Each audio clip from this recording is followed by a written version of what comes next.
कम उम्र में ही उसके पिताजी का देहांत हो गया। घर की सारी जिम्मेदारी उसके कंधों पर थी। जैसे तैसे करके उसने लॉ की डिग्री प्राप्त की, लेकिन ट्रेडिशनल जॉब करने की बजाय उसने अपने पैशन को फॉलो करने की सोची। उसका पैशन था फनी वीडियोस बना के लोगों के चेहरे पे मुस्कुराहट लेके आना। उसने सोशल मीडिया पर बिना वल्गैरिटी की साफ सुथरी वीडियोस को अपलोड करना शुरू किया, लेकिन इनिशियल कमेंट्स में उसकी वीडियो को लोग देहाती और गवार कह के कमेंट किया करते थे। लेकिन उसने लोगों के कमेंट्स की परवाह नहीं की, वीडियो सोशल मीडिया पे अपलोड करते रहा और देखते ही देखते 15 मिलियन सब्सक्राइबर वाला इंडिविजुअल यूट्यूब स्टार बन गया। Yes guys, I am talking about Amit Badana. Guys, यहां सीखने लायक बात यह है कि अगर आपको अपने आइडियाज पे भरोसा है तो लोग चाहे कुछ भी कहें, परवाह मत करो और आगे बढ़ते चलो। हारी हुई बाजी को जो जीत जाए सिकंदर वही होता है। अब लास्ट के 2 T20 जो कि इंडिया और न्यूजीलैंड के बीच में हो रहे हैं, उनको देख के तो ये लगता है कि भारत सिकंदर की तरह खेल रहा है। अब आप खुद ही अंदाजा लगाइए, जो 4th T20 हुआ उसमें न्यूजीलैंड को लास्ट ओवर में मात्र 7 रन चाहिए थे, और T20 में 7 रन 6 बॉलों में बनाना बहुत आसान होता है जब आपके पास 7 विकेट हो। लेकिन शार्दुल ठाकुर आए, उन्होंने उसी ओवर में 4 विकेट निकाले और 6 रन ही दिए और मैच फिर से टाई करवा दिया। अब एक्साइटमेंट चरम सीमा पर था। सुपर ओवर में न्यूजीलैंड ने पहले खेलते हुए 12 रन बनाए और इंडिया के केएल राहुल ने पहली बॉल पे छक्का और दूसरी बॉल पे चौका मार के यह साबित कर दिया कि इंडिया ही सिकंदर है। हारी बाजी जीती कैसे जाती है, कोई कोहली और उसकी टीम से सीखे। गाइस, बिल गेट्स कहते हैं कि मैं एक एग्जाम के कुछ पेपर में फेल हो गया, लेकिन मेरे सारे दोस्त उसमें पास हो गए। लेकिन आज जो एग्जाम में पास हो गए थे वो मेरी कंपनी में काम करते हैं और मैं उस कंपनी का मालिक हूं। गाइस, ये बात आप लोग याद रखिएगा कि अगर आप गरीब पैदा हुए हो तो उसमें आपकी कोई गलती नहीं है, लेकिन अगर आप गरीब मर गए तो इसमें 100% आप ही की गलती है। इसीलिए फेल होने से मत डरो, आगे बढ़ो, गलतियों से सीखो और वो करके दिखाओ जिसकी दुनिया सिर्फ सपने देखती है। क्या कहते हो आप लोग? लिखो अभी, yes I can do it. T20 के इतिहास में मैंने ऐसा मुकाबला पहले कभी नहीं देखा। पहले तो न्यूजीलैंड को मात्र 4 बॉलों में इंडिया के खिलाफ 2 रन चाहिए थे, और वो भी शमी के उस ओवर में जिसमें उसको छक्का पड़ा हो। लेकिन फिर भी शमी ने उन 4 बॉलों में 2 विकेट निकाले और 1 रन देके मैच को टाई करवा लिया।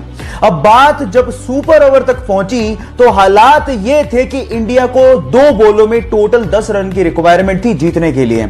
सबको लगा मैच हाथ से निकल गया, लेकिन स्ट्राइक पर थे रोहित शर्मा और लास्ट के 2 बॉलों पर 2 छक्के जड़ के जबड़े से जीत को निकाल के लेके आ गया।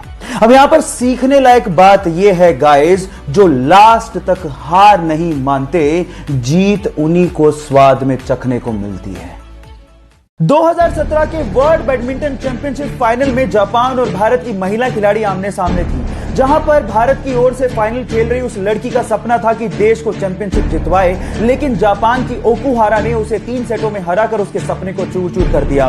लेकिन उस लड़की ने हार नहीं मानी और मेहनत की। फिर से 2019 में उसी जापान की लड़की से उस भारत की लड़की का मुकाबला फाइनल में हुआ, लेकिन इस बार मात्र 36 मिनट में सीधे 2 सेटों में उसे हराकर अपनी हार का बदला लिया और भारत को चैंपियनशिप जिता के भारत का नाम रोशन किया। Yes, I am talking about PV Sandhu. Guys, यहां सीखने लायक बात यह है कि कई लोग हार को पचाकर बैठ जाते हैं, लेकिन कई लोग इतनी मेहनत करते हैं तब तक जब तक उस हार को जीत में बदल ना दे। चाइना के वुहान सिटी के मीट मार्केट से निकला कोरोना वायरस आज पूरी मानव जाति के लिए खतरा बना हुआ है, लेकिन यह मानव जाति को और नुकसान ना पहुंचाए इसके लिए चाइनीज गवर्नमेंट ने 2 रिमार्केबल काम किए हैं जो आप लोगों को सुनने चाहिए। नंबर 1, 6 दिन में 1000 बेड का हॉस्पिटल तैयार करना। इतना बड़ा कंस्ट्रक्शन मात्र 6 दिन में करना इम्पॉसिबल सा टास्क है, लेकिन चाइनीज गवर्नमेंट और वहां के लोग ये काम कर रहे हैं ताकि लोगों को प्रोटेक्ट किया जा सके। ये बहुत बड़ी बात है।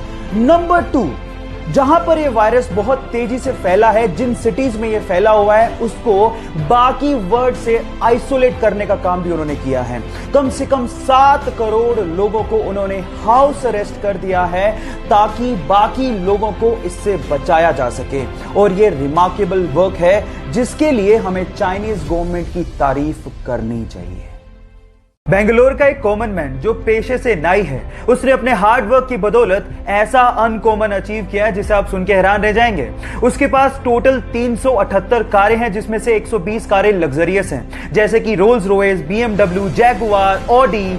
ये उसकी कारों के जखीरे में शामिल हैं। अब आप लोग सोच रहे होंगे कि ये सब उसे विरासत में मिला होगा। नहीं, 14 साल की उम्र में वो अखबार और दूध बेचने में मजबूर था। पापा के नाई के बिजनेस को वो आगे बढ़ा रहा था, लेकिन वो लाइफ में कुछ बड़ा अचीव करना चाहता था। फाइनली उसने एक रेंटल कार का बिजनेस शुरू किया और देखते ही देखते वो बेंगलोर में सबसे बड़ा रेंटल कार बिजनेस बन गया। Yes guys, I am talking about Ramesh Babu. यहां सीखने लायक बात यह है कि अगर आप हार्ड वर्क और अपने आप पे बिलीव रखते हो तो लाइफ में कुछ भी अचीव कर सकते हो।